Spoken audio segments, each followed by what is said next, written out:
Nós estamos de volta com programação nacional, hoje descobrindo um pouco mais sobre o que é verdade e o que não é no universo dos alimentos. Muito bom porque a gente pode conversar mais sobre isso e quem sabe adotar, né, uma dieta mais saudável todos os dias. É importante para jovem, para quem é mais velho, não importa. O importante é criar uma consciência para a gente poder se alimentar melhor. Por isso que a gente está aqui hoje procurando te ajudar, tá? E a gente recebeu aqui uma participação de última hora da Geuciane. Ela disse, poxa, cheguei agora, mas a mãe dela disse que descobriu que está com diabetes e sempre tem dúvidas do que pode comer, do que pode evitar.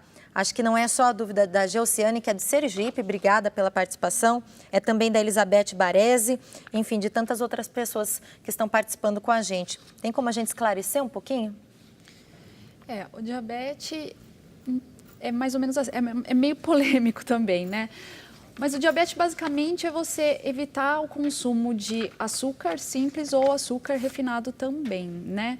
Não quer dizer necessariamente que a pessoa não pode comer nada de açúcar. Isso daí vai depender de caso a caso, do estágio que o diabetes está, né? Se a glicemia dela fica muito elevada ou não. Mas, de forma geral, assim, considerando uma pessoa que tem o diabetes controlado, seria mais mesmo evitar o consumo de açúcar, aproveitar e consumir mais fibras, pode ser mesmo uma aveia, que ajuda, né, auxilia, tá controlando aí. A linhaça acaba sendo também alguma coisa que a gente pode estar indicando também para estar controlando um pouco. Ela ajuda a diminuir? A glicemia. Ela ajuda a controlar os níveis de glicose no sangue também, assim como a aveia, né?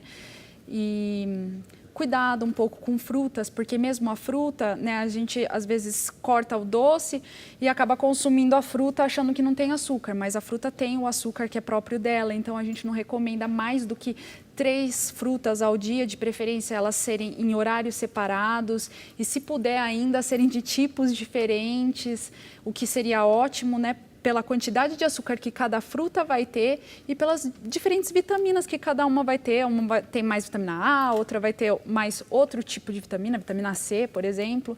Então, quanto maior variedade, também tem esse benefício de ter uma ingestão maior de vitaminas. E nesse caso, Edna, macarrão, arroz, que a gente sabe que tem carboidrato, tem que eliminar mesmo?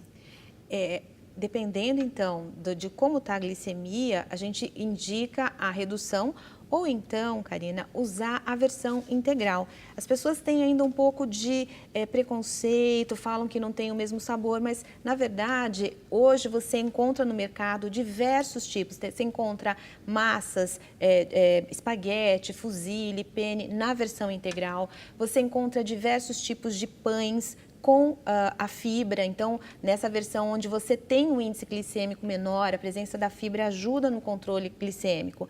Então, na verdade, não precisa retirar completamente, mas ter esse controle, né, de usar o alimento com mais fibra, o arroz integral, o macarrão integral, o pão integral, para que ela possa consumir uma fonte de carboidrato, mas que vai ter a liberação e a utilização dessa glicose de uma forma mais lenta.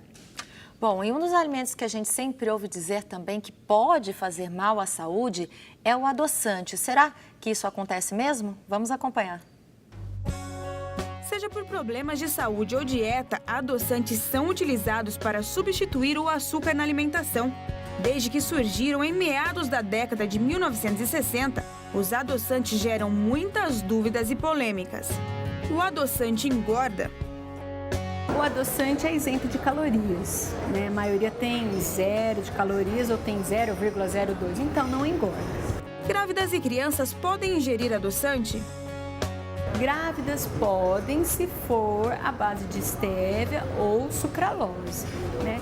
Crianças, eu sou um pouquinho contra.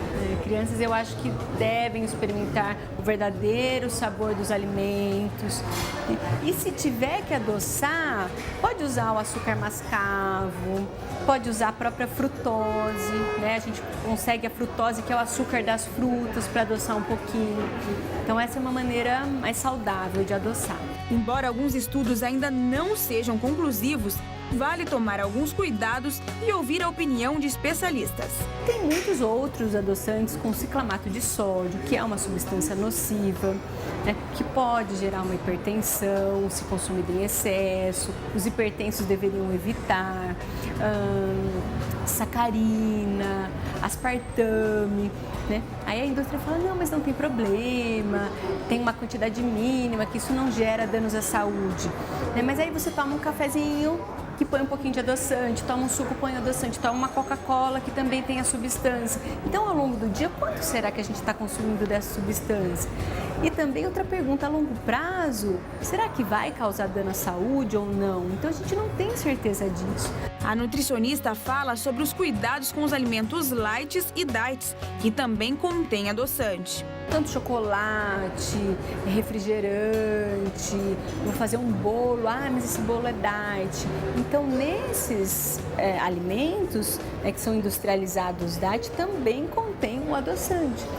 Então, a gente precisa contar as gotinhas mais os alimentos industrializados. Segundo Camila, vale a pena adotar uma alimentação saudável e, se realmente precisar, optar por 2 tipos de adoçantes.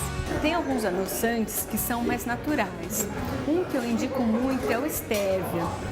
Só ficar atento se ele é 100% stevia, porque tem alguns que tem outros componentes misturados. Stevia é uma folha, é uma planta, né? O que não causa danos à saúde. Ultimamente, um adoçante que está sendo muito indicado por nutricionistas e médicos são os adoçantes à base de sucralose. A sucralose é um derivado da cana-de-açúcar que também não causa danos à saúde, indicados até para gestantes, adolescentes, sem problema algum. Na dúvida, eu acho que a gente deveria se alimentar da forma mais natural possível. Cada alimento tem o seu gosto específico. A gente deveria fazer uma reeducação no nosso paladar.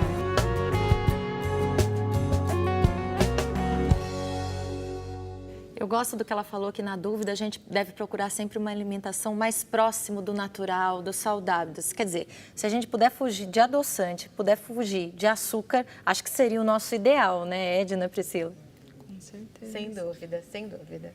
Bom, outro assunto também que eu acho importante, a gente até falou no outro bloco, a questão do peixe, que é importante, a gente sabe, sempre ouve dizer, mas o salmão diz que no Brasil ele não contém todas as proteínas que a gente busca. É verdade isso? Não proteínas, porque eu acho que a proteína está ali. O que a gente questiona e que muitas vezes as pessoas chegam no consultório questionando é se esse salmão chileno, ele teria as mesmas propriedades de um salmão do Alasca selvagem ou da Noruega, o que a gente busca no salmão é a presença da gordura boa, que é o ômega 3, que tem um efeito cardioprotetor importante, e a proteína de alto valor biológico, de fácil digestibilidade. Então, embora esse salmão chileno, ele seja de cativeiro e questiona-se muito a questão da coloração, que aquela coloração ela é conferida pela ração que o animal recebe no cativeiro. Mesmo com esse aspecto, eu acho sim que é interessante consumir o salmão ao invés da carne vermelha no seu dia a dia em função da presença de gordura saturada. A gordura do salmão é uma gordura benéfica, predominantemente o ômega 3, que a nossa alimentação é carente, É sempre importante comer um pouquinho de tudo. Essa que é a verdade, Olha só, a gente ficaria vários programas Ação Nacional aqui, conversando sobre alimentos, sobre o que é mito, sobre o que é verdade, mas eu acho que a gente conseguiu atender um pouquinho para você aí de casa poder aprender melhor. Quero agradecer a Edna, O contato está aparecendo aí na sua tela. Se você ficou com alguma dúvida, manda e-mail, procura a Edna que ela pode te ajudar, e agradecer também a Priscila, que gentilmente esteve aqui hoje tirando as nossas dúvidas. Vamos ao sorteio? Lembrando que hoje são 2 livros. O primeiro são Os Alimentos contra o Câncer. Vai para Maria de Fátima da Silva Lopes, de Bom Jardim, Pernambuco. Obrigada pela participação. E o segundo, que é As Frutas que Curam, vai para Cida Rocha. Cida Aparecida de Barra Mansa. Depois você manda o seu endereço completo para a gente poder te encaminhar o seu livro, tá bom? Obrigada pela participação mais uma vez. Sejam sempre bem-vindas ao Ação Nacional. Para você de casa também, uma boa noite e até quinta-feira que vem, se Deus quiser.